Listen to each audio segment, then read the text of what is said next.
ട്രാഫിക്കിൽ നിങ്ങളോട് അപമര്യാദയായി പെരുമാറിയ വ്യക്തി കഴിഞ്ഞ രാത്രിയിൽ നന്നായി ഉറങ്ങിയിട്ടുണ്ടാവില്ല. അടുത്ത ബന്ധുവിനെക്കുറിച്ച് ഡോക്ടർ തങ്ങളോട് പറഞ്ഞ വിവരം ഒരുപക്ഷെ അദ്ദേഹം ചിന്തിച്ചുകൊണ്ടിരിക്കുകയായിരിക്കാം. റെസ്റ്റോറന്റിൽ നിങ്ങൾ ബിൽ കൊടുത്തപ്പോൾ ചിരിയില്ലാതെ ബാലൻസ് തന്ന ക്യാഷ്യറെക്കുറിച്ച് നിങ്ങൾ മനസ്സിൽ മോശമായി ചിന്തിച്ചിട്ടുണ്ടാവാം. അടുത്ത ആഴ്ചത്തേക്കുള്ള ചിലവുകൾ എങ്ങനെ നിറവേറ്റും എന്നായിരിക്കാം ഒരുപക്ഷെ അദ്ദേഹം ചിന്തിച്ചുകൊണ്ടിരുന്നത്. നിങ്ങളയച്ച മെസ്സേജിന് മറുപടി തരാത്ത വ്യക്തി ഒരുപക്ഷെ പരിഹരിക്കാനാവാത്ത ഏതോ വിഷമത്തിലായിരിക്കാം.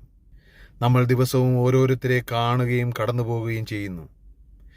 ചിലരുടെ പെരുമാറ്റങ്ങൾ നമുക്ക് ഇഷ്ടപ്പെടാതെ വരുന്നു. ഓർക്കുക, നാം കാണുന്ന ഓരോരുത്തരും നമുക്ക് കാണാനാകാത്ത ഏതോ ഒരു പോരാട്ടത്തിലാണ്. ട്രാഫിക്കിൽ നിങ്ങളോട് അപമര്യാദയായി പെരുമാറിയ വ്യക്തി കഴിഞ്ഞ രാത്രിയിൽ നന്നായി ഉറങ്ങിയിട്ടുണ്ടാവില്ല. അടുത്ത ബന്ധുവിനെക്കുറിച്ച് ഡോക്ടർ തങ്ങളോട് പറഞ്ഞ വിവരം ഒരുപക്ഷെ അദ്ദേഹം ചിന്തിച്ചുകൊണ്ടിരിക്കുകയായിരിക്കാം. റെസ്റ്റോറന്റിൽ നിങ്ങൾ ബിൽ കൊടുത്തപ്പോൾ ചിരിയില്ലാതെ ബാലൻസ് തന്ന ക്യാഷ്യറെക്കുറിച്ച് നിങ്ങൾ മനസ്സിൽ മോശമായി ചിന്തിച്ചിട്ടുണ്ടാവാം. അടുത്ത ആഴ്ചത്തേക്കുള്ള ചിലവുകൾ എങ്ങനെ നിറവേറ്റും എന്നായിരിക്കാം ഒരുപക്ഷെ അദ്ദേഹം ചിന്തിച്ചുകൊണ്ടിരുന്നത്.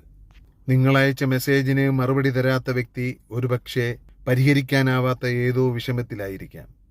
നമ്മൾ ദിവസവും ഓരോരുത്തരെ കാണുകയും കടന്നു പോവുകയും ചെയ്യുന്നു. ചിലരുടെ പെരുമാറ്റങ്ങൾ നമുക്ക് ഇഷ്ടപ്പെടാതെ വരുന്നു.